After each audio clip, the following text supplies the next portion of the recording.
So I talked about in the first War Games related video about the Bloodline Civil War Games match being totally ruined by the fact it's now 5-on-5, and well, spoiler warning. Well, actually, I won't spoil it for you. How two particular individuals should not be in that match, and well, it should have stayed 4-on-4 because well, it's Bloodline family business, pal. And yeah, it really makes no sense to make it 5-on-5. But oh boy, in this video, we're going to be talking about how the women's War Games match makes very little sense. Actually, it makes no sense at all. And, you know, when I talked about War Games back in October and how it should be Bloodline only, like the Bloodline Civil War Games should be the only War Games match in this pay-per-view coming up. You know, I stand by that because when I talked about the potential of a women's War Games match, there was literally nothing.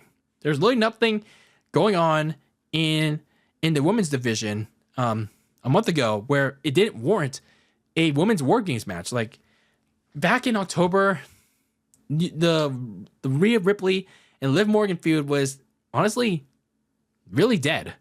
It was really dead. Like half of the women, like more than half of the women's division, especially on Raw, you had absolutely nothing going on. Like where was Damage Control? And nobody wanted to see Pure Fusion Collective on pay-per-view or let alone on TV. And like who was gonna? You had so many questions. Like who was gonna team up with Liv and Raquel? That wasn't Pure Fusion Collective, and who was really gonna team up with Rhea that she was gonna trust? And if it was gonna be Io Sky, like don't they have trust issues? Meanwhile, over on SmackDown, yeah, like they also have their problems, but at least you could have made something out of that, I suppose, with Bianca, Jade, Bayley, and Naomi, I suppose. And then going up against Nia Jax, Tiffany Stratton, Candice LeRae, and then also Indy Hartwell had she not been released. But at least that would have been, I guess, something if you wanted to be all about equality, I suppose. But then here we are a month later, and we have this mess. We have supposedly a mess of what we're very likely going to get a women's War Games match. Like, what in the fuck is this shit? Like, it's not me being the S word. It's not being the SCIXIST word. It's like, if we want to have a women's War Games match, at least make it make sense. At least have a layered story behind it, like the Bloodline War Games match. Where as messy as that is right now, like you gotta have a proper setup to this. At least with the previous year's Women's War Games match, at least you kind of had that with Damage Control going up against Bianca and her super friends. This year, you got absolutely nothing. You have absolutely nothing to layer to justify a Women's War Games match. Like, really? You're just gonna throw darts.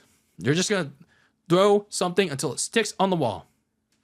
Liv Morgan, Raquel, Nia, Tiffany, I suppose, and then you got Bianca, Jade, Naomi, and then who's the fourth? Io. That's your lineup. Oh, but wait, it gets even better. So if you don't want to be spoiled with next week's, I recommend you muting it right now and then skipping it till whenever I stop talking about it.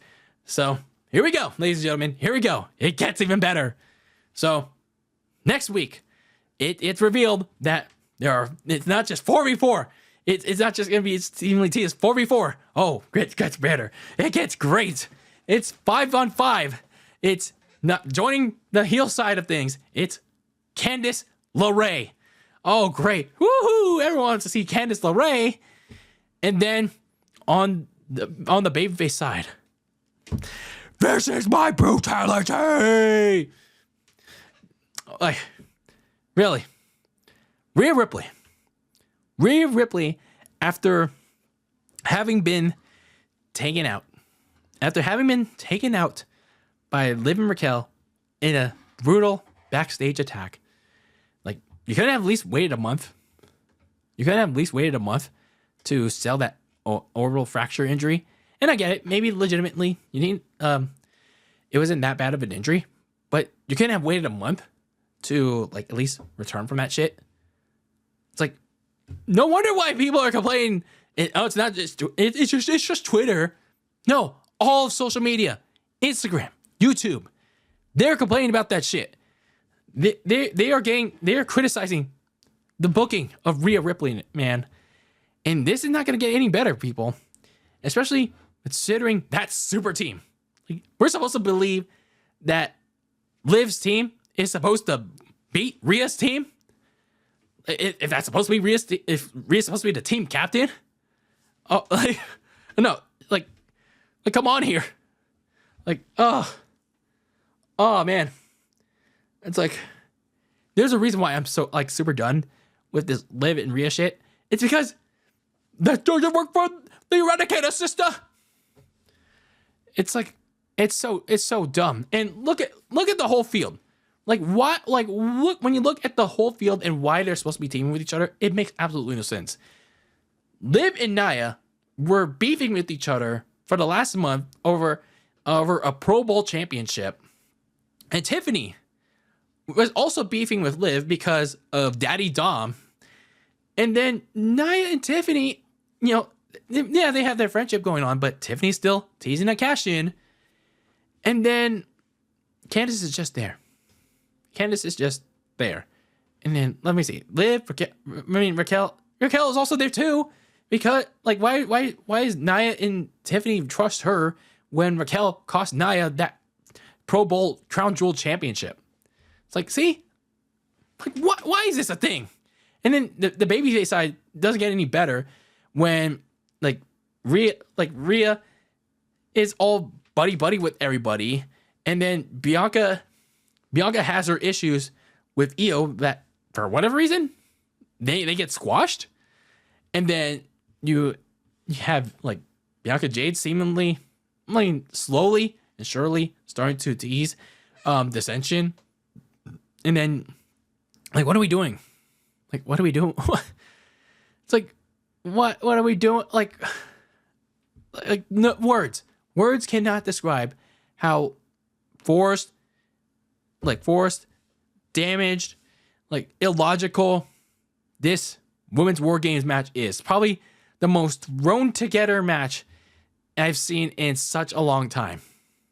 Like, literally, this is the definition of AEW. Like, this is W's version of AEW booking. Just like, so let's see what sticks on today's dashboard, pal, and let's make it work. Let's make it work. Now, again, I'm not trying to be the S word. I would like it to work if it had a logical story. Hell, I wouldn't even mind it if it was a traditional Survivor Series match. But the fact that this is WarGames just because, equality. If the men got to do it, the women have to too. And again, not being the S word, and I know I'm gonna get a lot of hate for this one, but again, you gotta make it make sense. I know I'm crashing out over this, but at the end of the day, you have to make this shit make sense, whether it's for the men or for the women. You gotta make things make sense. And even though I can't make things make sense, no, it's just gotta work at the end of the day. So I don't like this. I don't like this women's WarGames match as much as now I don't like the men's either. There. Isn't that equal enough for you? Like, they managed to ruin both WarGames matches for me, especially the men's. Okay. So yeah, that's my thoughts on the women's WarGames match and how ridiculous and unnecessary. Yes, it's an unnecessary thing this year, and I said it a month ago, and I'm saying it again. It's unnecessary as hell. And yeah, Triple Nose just doesn't want to listen. He doesn't want to listen. But let me know your thoughts on WWE going forward with a women's WarGames match. It hasn't been an official yet, but they're going forward with it, and I absolutely despise it. And again, not being the S word, I'm just spitting some hard, honest opinions here. It's just being honest. But let me know your thoughts on it in the comments below. Let's have a conversation about it. If you want to throw hate my way, then so be it. Whether it's deserved or not, fine. But anyway, this is Dylan Lasagna signing out. Keep that lasagna very cold in the fridge. Your takes on the world of sports. And until I see you, when I see you in the next one, peace out.